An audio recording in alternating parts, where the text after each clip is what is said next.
Hello বন্ধুরা, একটা ভাইয়ের কমেন্ট ছিল যে কোবরাতে কি করে যাব। দেখো, কোবরা হতে গেলে তোমাকে প্যারামিলিটারি সিআরপিএফ ফোর্সে কিন্তু তোমাকে জয়েন্ট হতে হবে, ঠিক আছে।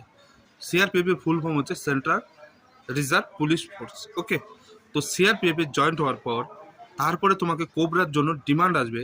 তো কোবরাতে তোমাকে যেতে হবে। প্রথমে তোমার পরীক্ষা হবে, সেই পরীক্ষায় যদি তুমি পাস হও তাহলেই তোমাকে কিন্তু ট্রেনিংয়ের জন্য ডাকা হবে কোবরা, ঠিক আছে। এবার কোবরা কোথায় ডিউটি থাকে? কোবরা কিন্তু তোমার জঙ্গলেই ডিউটি থাকবে, ওকে। প্লেন এরিয়া কিন্তু কোবরা কোনো ডিউটি নেই। তোমার জঙ্গলে ডিউটি করতে হবে, জঙ্গলেই খেতে হবে, জঙ্গলেই সব কিছু করতে হবে, ওকে। আর 6 মাস জঙ্গল আর 6 মাস তোমার ক্যাম্প ডিউটি করতে হবে। তো কোবরাতে তুমি যদি যেতে চাও যেতে পারো। কোবরাতেও ফ্যাসিলিটিও বেশি আছে, তারপরে তোমার রিক্স অ্যালাউন্সও বেশি আছে, তোমার যে বেতনও কিন্তু অনেক বেশি পাবে, ঠিক আছে। এমনি সিআরপিএফ এর থেকে কোবরাতে ডবল বেতন পাবে, ওকে। তো কোবরা ভালো, কোনো অসুবিধা নেই, কিন্তু এটা